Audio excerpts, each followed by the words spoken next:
എല്ലാവർക്കും നമസ്കാരം. നമ്മുടെ പുതിയൊരു അധ്യായത്തിലേക്ക് ഏവർക്കും സ്വാഗതം. നമ്മൾ നാമജപത്തിനെക്കുറിച്ച് നിരവധി പ്രാവശ്യം പറയേണ്ടതായിട്ടുണ്ട്.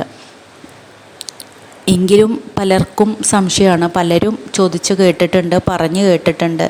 ഞാൻ ഒരുപാട് അമ്പലങ്ങളിൽ പോയി ഒരുപാട് പ്രാർത്ഥിച്ചു, ഒരുപാട് വഴിപാടുകൾ നടത്തി, പൂജകൾ നടത്തി, ദിവസേന ഞാൻ നാമം ജപിക്കാറുണ്ട്.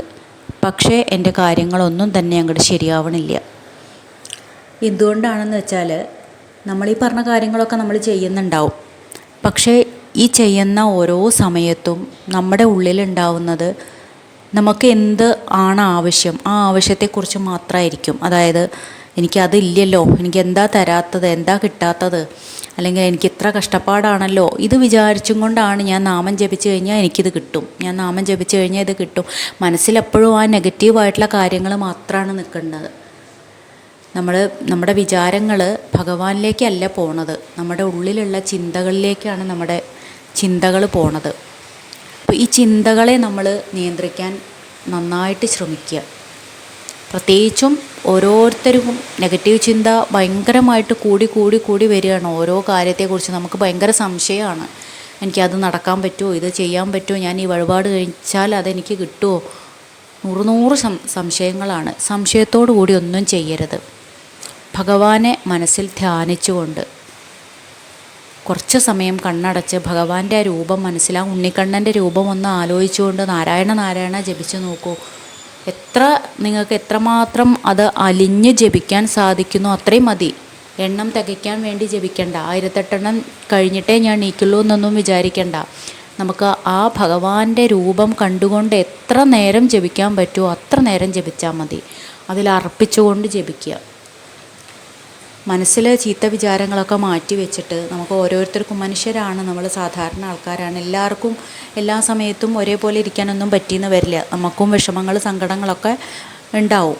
അപ്പോൾ അതിനെയൊക്കെ മാറ്റി വെച്ചിട്ട് നമുക്ക് നല്ലതിനെക്കുറിച്ച് മാത്രം ആലോചിക്കുക. ഭഗവാൻ അറിയാലോ നമുക്ക് എന്തൊക്കെ തരണം, എന്തൊക്കെ തരണ്ടാന്ന്. അപ്പോൾ നമുക്ക് അർഹതപ്പെട്ടത് മാത്രമേ നമുക്ക് കിട്ടുള്ളൂ. നമ്മൾ ആദ്യം തന്നെ നമ്മുടെ മനസ്സിനെ അങ്ങോട്ട് ശീലിപ്പിച്ച് കഴിഞ്ഞാൽ ഈ പ്രശ്നങ്ങളൊന്നും ഉണ്ടാവില്ല. എന്നാലും നമ്മൾ സാധാരണ ആൾക്കാരായതുകൊണ്ട് നമ്മൾ വീണ്ടും വിഷമിക്കും. അപ്പോൾ തീർച്ചയായിട്ടും ഭഗവാനിലേക്ക് സമർപ്പിച്ചുകൊണ്ട്, സർവം ഭഗവാൻ തന്നതാണ്, ഈ ലോകം മുഴുവൻ ഭഗവാനാണ്, ഭഗവാന്റെ ലീലാവിലാസങ്ങളാണ് ഈ നടക്കുന്നത് മുഴുവൻ. അപ്പോൾ എല്ലാം അദ്ദേഹത്തിലേക്ക് അങ്ങോട്ട് അർപ്പിച്ചുകൊണ്ട് ഒന്ന് ചെയ്തു നോക്കൂ. നമ്മുടെ ഒരു പ്രാർത്ഥനയും വെറുതെയായി പോവില്ല. അപ്പോൾ തീർച്ചയായിട്ടും നമ്മൾ പല കാര്യങ്ങളും നമ്മൾ ഇത്ര ദിവസം ചെയ്തു, ഞാൻ ഇത്ര ദിവസം ഇത്ര ജപിച്ചു, ഇത്ര ദിവസം തുടർച്ചയായിട്ട് 21 ദിവസം ജപിച്ചു, 21 തവണ വീതം ജപിച്ചു, എന്നിട്ടും എനിക്ക് പറ്റിയില്ലല്ലോ, എനിക്ക് കിട്ടിയില്ലല്ലോ എന്ന് പറയുമ്പോൾ അത് സംഭവിക്കാതിരിക്കുന്നതിൻ്റെ കാരണം ഒരുപക്ഷെ ഇത് തന്നെയായിരിക്കും.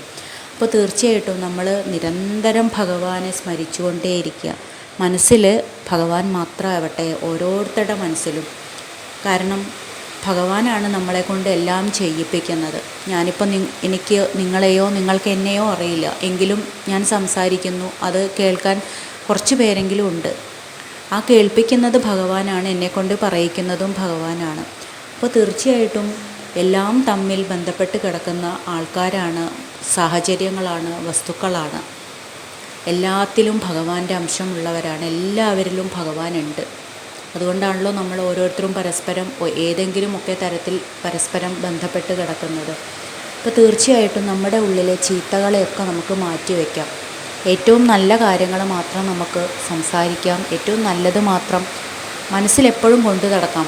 കുറച്ചധികം ശ്രമിച്ചു കഴിഞ്ഞാൽ നമുക്ക് നടക്കാത്തതായിട്ട് എത്രയോ കാര്യങ്ങൾ നടക്കില്ല എന്ന് വിചാരിച്ച കാര്യങ്ങൾ നടന്ന് നമ്മൾ കണ്ടിട്ടില്ലേ, ഭഗവാൻ നടത്തി കൊടുത്തിട്ടില്ലേ. അപ്പോൾ തീർച്ചയായിട്ടും നമ്മുടെ മനസ്സിൻ്റെ കാര്യം നമുക്ക് ചെയ്യാവുന്നതേ ഉള്ളൂ, നമുക്ക് മാറ്റിയെടുക്കാവുന്നതേ ഉള്ളൂ.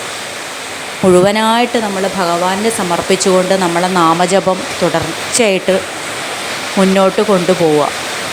ഇങ്ങനെ ചെയ്യുകയാണെങ്കിൽ ഒരു സംശയവുമില്ല, ഒരു പേടിയും പേടിക്കണ്ട. ഭഗവാൻ നമ്മുടെ ഏതൊരു കാര്യത്തിനും നമ്മുടെ കൂടെ ഉണ്ടാവും. ഏറ്റവും നല്ല, നമ്മുടെ ആഗ്രഹിക്കുന്ന ഏത് നല്ല കാര്യത്തിനും ഭഗവാൻ നമ്മോടൊപ്പം ഉണ്ടാവും.